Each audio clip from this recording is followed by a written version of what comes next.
Dan kodrat itu bagaimana kita bisa mengarahkannya itu untuk mencapai keselamatan dan kebahagiaan setinggi-tingginya, baik sebagai manusia maupun sebagai anggota masyarakat. Dan kodrat itu ada dua ya, kodrat tadi kodrat alam atau kodrat dari Tuhannya itu tadi, dan kemudian yang kedua adalah kodrat zaman. Jadi memang kita saat ini mau tidak mau harus mengikuti segala perubahan zaman yang begitu pesatnya. Dan saat ini kita di era digital, anak didik kita ketahui bersama, sebenarnya anak itu ketika dia melakukan sesuatu yang tidak baik, yang intinya kok cahiki dalam tanda kutip nakal dan lain sebagainya, intinya kita jangan berasumsi, jangan berpandangan bahwa anak itu nakal ya. Tapi kita berusaha untuk menyadari bahwasanya ada 5 kebutuhan dasar manusia yang mana ketika 5 itu tidak terpenuhi itu menyebabkan anak itu melakukan sesuatu tindakan yang menyimpang gitu. Jadi kebutuhan bertahan hidup. Jadi yang pertama adalah kebutuhan bertahan hidup. Jadi kalau di kasus yang ditampilkan di ringkasan itu sudah ada gitu sebenarnya.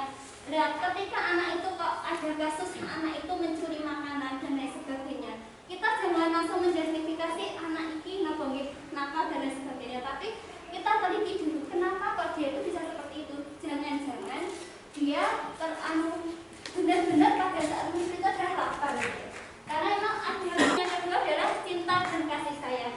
Jadi banyak anak di kalau sekarang itu emang orang tua yang baik dan lain sebagainya, mereka itu kurang terkait dengan cinta dan kasih sayangnya. Akhirnya biasanya di sekolah itu mereka caper kepada gurunya, caper kepada temannya dan lain sebagainya. Jadi itu karena ada kebutuhan dasar yang tidak terpenuhi. Kemudian yang ketiga adalah kekuasaan. Kita sering menemui anak yang jarak over nakal dan lain sebagainya. Nah, sebenarnya itu apa? Mereka itu ingin mendominasi, ya. Pengen mendominasi dan dia merasa intinya saya tidak ingin untuk bisa menjadi pemimpin dan diakui terkait dengan kebisaannya, kemampuannya. Kemudian yang keempat itu adalah kebutuhan dasar manusia terkait ringnya. Jadi mungkin dia kesenangannya itu tidak terpenuhi, akhirnya terlampiaskan dia pengen mencari kesenangan itu dengan cara seperti itu. Kemudian yang terakhir adalah kebebasan.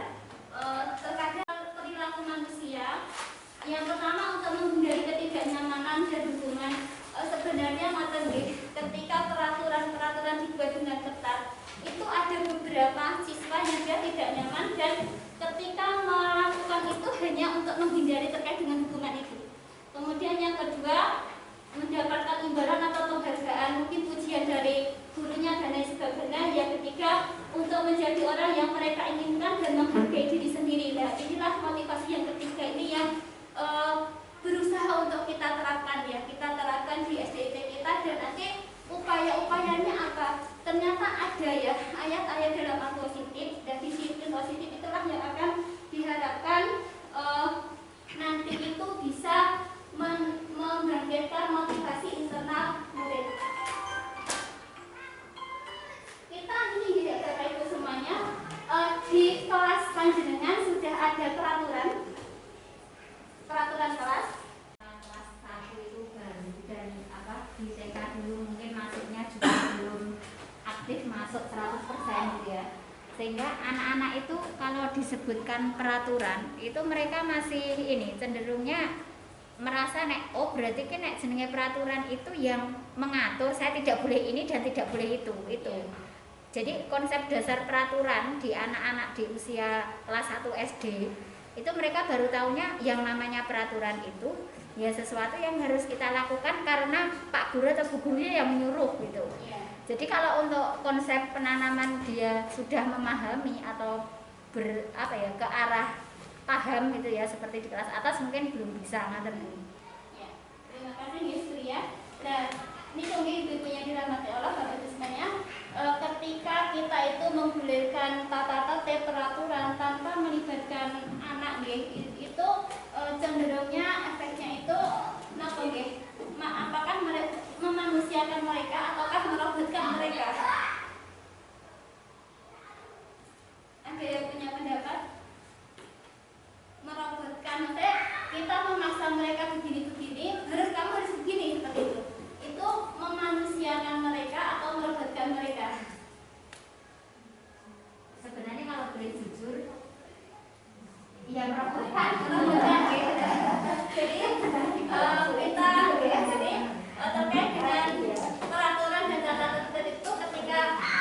dibuat seperti itu sebenarnya tidak memanusiakan ya, tapi dalam tanda petik merobotkan mereka. Nah, di sini lebih ke hal yang lebih intens ya Bapak Ibu semua. Ketika kita ke suatu keyakinan gitu, kita itu ketika punya keyakinan terkait dengan nilai-nilai yang baik, itu kita pasti akan menjalankan dengan sungguh-sungguh ya. Jadi misalkan kita itu harus saling menghormati. Kalau kita menghormati itu seperti ini.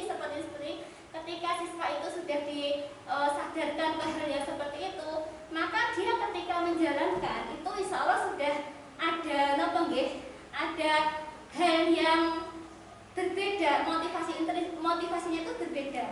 Bisa nggih Bapak Ibu? Maksud saya bisa dipahami nggih? Bisa. Nah. Jadi mengapa harus keyakinan bukan peraturan? Suatu keyakinan lebih memotivasi seseorang dari dalam atau memotivasi secara intrinsik. Jadi kalau di kelas saya nggih, kemarin itu sudah saya coba Bapak Ibu. Jadi nilai keyakinan itu saya tulis di situ nggih. Dari itu setiap ada kasus itu saya tinggal mengingatkan anak itu saya panggil, terus keyakinan kelas kita apa toh Mas? Betul ya, dia langsung bisa napa nggih? Intinya bisa oh iya Bu kayak gitu. Nah, kesepakatan itu emang semua anak saya kasih kasih seperti ini. Saya suruh menuliskan satu kesepakatan biar kita itu bisa belajar nyaman di kelas ya. Jadi itu semua menuliskan di sana, menulis, kemudian saya suruh nempel. Ketika sudah seperti itu, ada satu anak yang suruh saya maju ke depan membacakan, saya menuliskan di lembar kertas manila itu dah. Ada beberapa yang kita anggap sama itu kita ringkas. Kalau keyakinan kelas itu kan sebenarnya tidak usah terlalu banyak ya. Kalau peraturan itu kan saya lihat dari 1 sampai 25 gitu ya.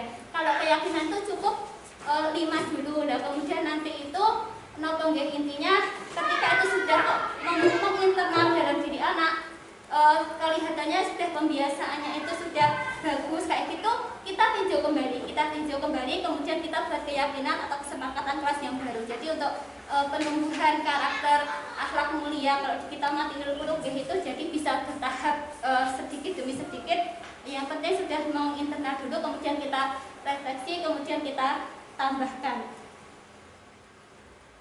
Nah di situ Bapak Ibu yang dirahmati Allah, pada halaman 3 itu kan ada perbedaan hukuman, sanksi dan restitusi. Halaman ketiga itu kalau hukuman itu sebenarnya adalah identitas gagal atau negatif salahnya itu Kalau sanksi, konsekuensi, identitas berhasil itu di situ digambarkan ada 2, sanksi atau konsekuensi dan restitusi. Ternyata tingkatan sanksi itu baru netral ya, netral. Kemudian kalau restitusi itu saat menangani kasus, halaman 4.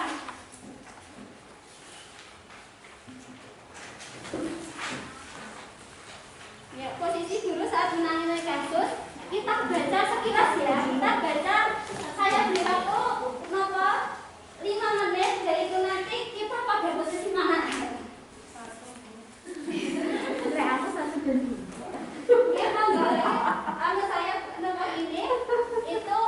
Saya misalkan saya pulangkan terakhir, atau kan setiap pulang sekolah itu saya panggil per nama, nanti yang aktif atau yang usil. Nah yang usil itu saya pulangkan terakhir, dan setelah itu monitor pemantau. Jadi ketika anak melakukan hal ini, apakah besok melakukan lagi atau seperti itu tidak.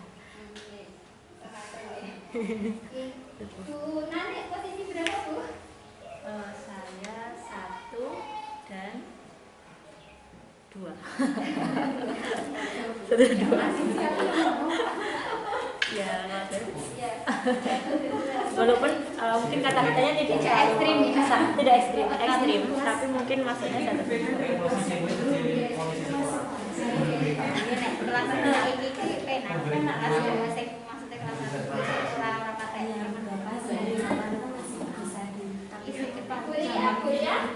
Saya hampir sama seperti Bu Bu Nani, saya sama Bu Nani ya, 1 dan 2 ya. Tapi sebenarnya 1 itu ya tidak se ekstrim itu Bu kalimatnya.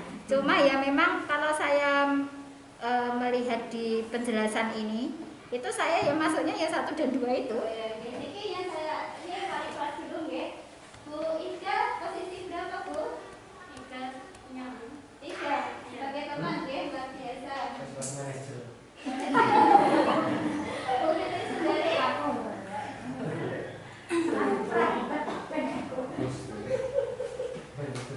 Bu Fitri Sundari. Saya belum selesai membaca, Bu. Sulit memahami. Bu Tari. Sesuai kondisi, kadang sebagai nomor 1, nomor 2, atau nomor 3. 1, 2, 3. Kalau wali kelas Pak, ini Pak Sikir dia jadi sengkolan wali kelas dia waktunya kakak sebagai posisi nomor 2. Kebetulan saya belum selesai baca, tapi setelah gambaran ininya dia nomor 5. Iya, kita nomor 5. Iya, nomor 5 Pak Sikir. Nomor 1.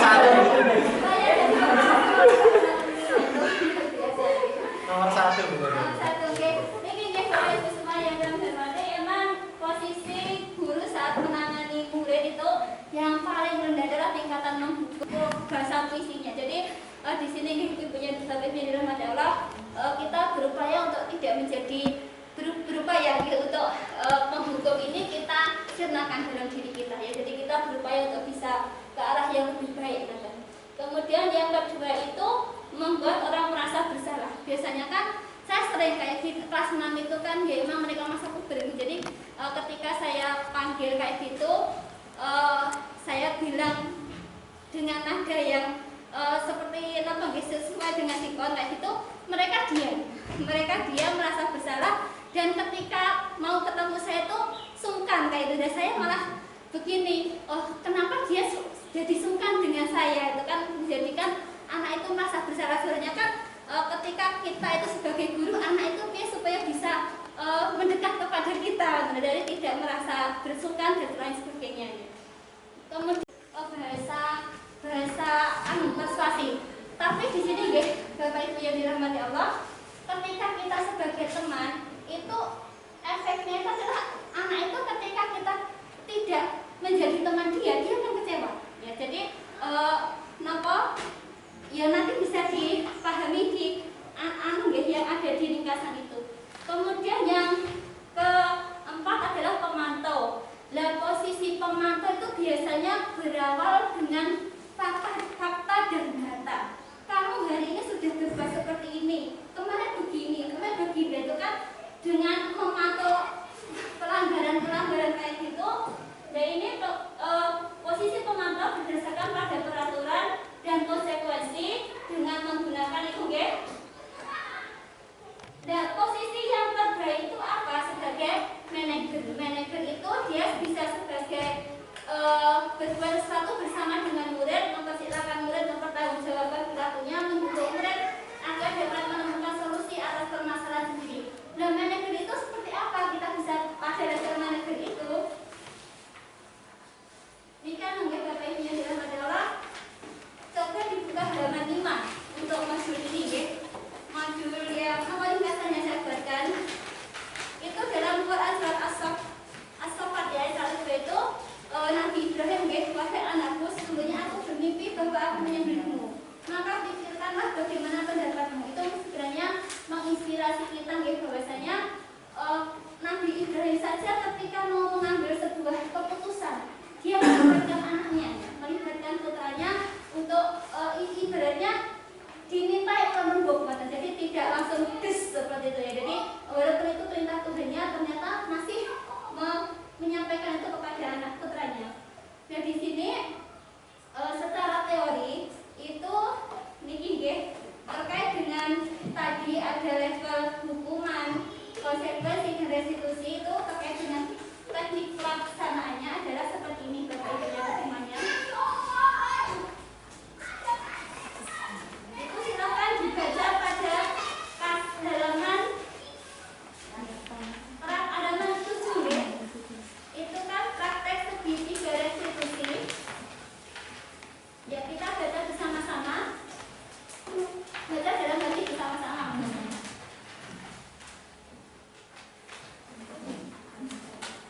keyakinannya pada si Dino tadi dan Dino dan Anton. Ya tadi Ibu Suti menanyakan ke Dino tadi. Kalau ada yang berpendapat lain selain manajer mungkin sebagai teman, Budia?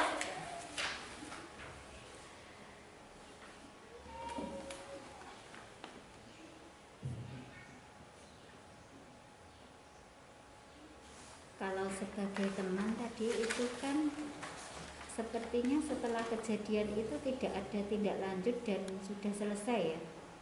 Tapi kalau cenderung membaca kasus ini, insya Allah saya juga cenderung lebih ke manajer Bu, karena beliau mengarahkan juga dan setelah itu kasusnya selesai. Tapi kemungkinan kalau sudah ada step by step yang diberikan Ibu Suti ini tadi, sepertinya sudah tidak akan diulangi lagi ini, kecuali kalau anaknya ini memang masih membutuhkan apa, kalau di tadi sesuai dengan yang 1, 2, 3, 4, 5 tadi mungkin ada kebutuhan yang lain, kurang tahu. Tapi kalau di sini tadi saya melihatnya ke 5 tadi ya, yang manajer tadi. Jadi kan terakhir terlihat pada jam pulang sekolah kan juga anak sudah Iya. sama sekolahnya dan cenderung belum kembali. Jadi dia kembali sudah betul. Ya kita telah bisa nangis Bapak Ibu semuanya. Kebutuhan ya ketika kita itu menghadapi sebuah kasus, kita ini seperti yang saya utarakan tadi, jangan langsung menjustifikasi yang negatif, tapi kita kelola emosi kita. Dan yang pertama adalah kita mencoba untuk memandang anak itu sebenarnya kan apakah ada kebutuhan dasarnya yang tidak benar-benar terpenuhi. Kalau dilihat dari kasus tadi, itu adalah kebutuhan dasar yang tidak dicapai, itu adalah penguasaan, kebutuhan pengakuan atas kemampuan. Nah itu penegasannya. Dalam kasus Dino di paragraf kedua, dalam kasus di atas Dino merasa hebat karena Anton menjadi takut dan sedih, maka sebetulnya Dino sudah berusaha memenuhi kebutuhan dasarnya akan kekuasaan. Tetapi kemudian Dino juga merasa menyesal atas perbuatan terhadap Anton. Sebenarnya ini Bapak Ibu semua, mereka itu berbuat salah, menyakiti anak, apa menyakiti temannya. Mereka pun juga hati nuraninya akan memanggil ya. Jadi dia untuk berusaha untuk bisa memperbaiki. Nah, kita mengelolanya adalah bagaimana kita ngelok hati nurani anak itu untuk bisa kita arahkan. Kemudian yang kedua itu adalah kebutuhan dari Dino tadi. Dino yang di paragraf 2 ini diringkas dalam paragraf 2. Dalam kasus di atas Dino bertingkah buruk karena iseng dan ia menikmati ekspresi wajah Anton yang kesal karena bajunya hingga lepas. Bagi Dino itu hanya bercanda, maka berarti Dino sedang berusaha untuk memenuhi kebutuhan akan kesenangannya. Terkadang kita sebagai orang tua kita maksudnya bercanda, tapi ternyata orang lain menganggapnya serius dan akhirnya pun terjadi miskonsepsi. Ya saya yakin pun juga dalam dunia anak-anak juga sama. Maksudnya sih bercanda, tapi ternyata yang menanggapi di serius. Bahkan saya tuh dulu pernah. Dan di sini enggak ibu yang dirahmati Allah, Bapak Ibu semua deh. Posisi kontrol apa yang telah dipraktekkan oleh kepala sekolah Ibu Suti? Nah ini adalah sebagai manajer. Berarti Pak Sugit tadi karena sudah posisi sebagai manajer, saya adalah kepala sekolah.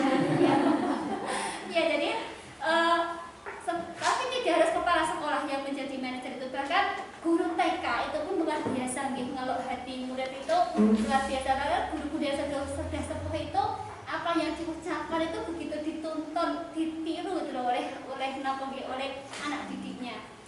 Itu ya, jadi Ibu Suti yang pertama, Ibu Suti mempersilahkan Anton. Jadi langkah yang sebagai manajer ya, langkah perannya Bu Suti itu mempersilahkan Anton dan Dino mempertanggungjawabkan perilakunya, mendukung agar dapat menemukan solusi. Jadi tidak fokus pada kesalahan, tapi fokus pada solusi yang mau dicari itu apa, dan solusi atas permasalahan mereka.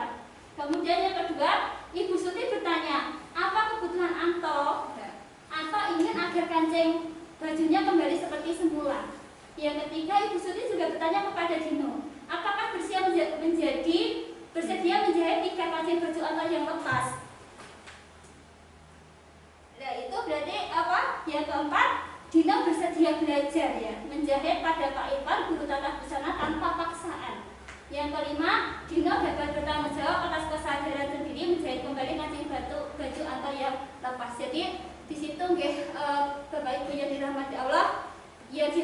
restitusi itu seperti itu. Jadi kita itu berusaha untuk menempatkan anak itu kembali pada posisi yang benar. Jika anak itu pada sebuah kelompok, kita bisa membalikan anak itu ke kelompoknya dengan normal. Kadang kan ada ketika anak itu sudah berbuat salah, dia kembali ke kelasnya. Kelasnya itu mengucilkan dia itu ada ya. Jadi jangan sampai seperti itu. Jadi harapannya adalah kasus yang ada itu tertangani dengan baik dan anak itu fitrahnya, jiwanya tidak tercederai. Jadi manajer guru berbuat sesuatu bersama dengan murid, mempersilahkan murid, mempertanggungjawabkan perilakunya, mendukung murid agar dapat menemukan solusi atas permasalahannya sendiri. Jadi intinya yang pengen kita bangun dengan budaya positif itu adalah terkait dengan dalam Quran surat Al-Asr itu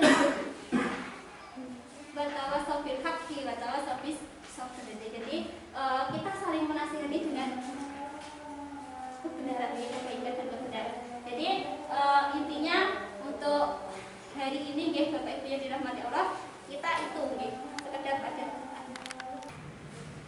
Dan terkait dengan praktek segitiga restitusi itu ada di halaman 6.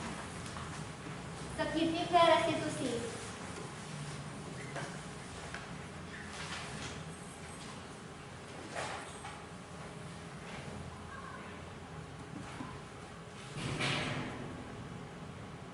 Itu terkait dengan segitiga restitusi yang bawah itu nanti kita pelajari bersama. Dan intinya dalam prakteknya itu adalah ketika kita merestitusi siswa kita itu jangan di hadapan temannya yang lain ya. Jadi kalau bisa dipanggil di tempat tersendiri, kemudian ditanya dengan 3 tahapan segitiga restitusi itu. Yang pertama adalah menstabilkan identitas, kemudian yang kedua validasi tindakannya salah, yang ketiga menanyakan keyakinan kelas. Jadi ini bisa kita laksanakan manakala keyakinan kelas atau kesepakatan kelas itu sudah terbentuk.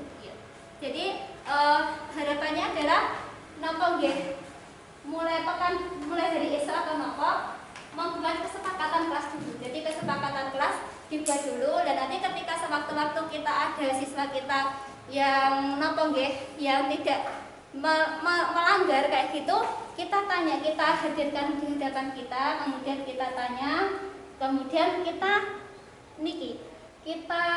beritahukan terkait dengan kesepakatan kelas yang sudah kita buat apa. Nah dengan seperti itu kita ajarkan dengan persuasi, kemudian kita arahkan anak itu untuk bisa memperbaiki kesalahannya. Ya, Ibu Susi menanyakan keyakinan kelas pada Dino. Keyakinan apakah yang telah disepakati? Jawab Dino, saling menghormati. Akhirnya hubungan Anto dan Dino menjadi baik dan rukun kembali. Jadi niku semoga ada ilmu baru ya Ibu semua dan bisa kita praktekkan, dan mohon untuk niku tadi ditindaklanjuti dan nanti akan saya monitor terkait dengan pelaksanaannya. Teman-teman, terima kasih. Mungkin dari saya itu buat Ibu yang dirahmati Allah. Assalamualaikum warahmatullahi wabarakatuh.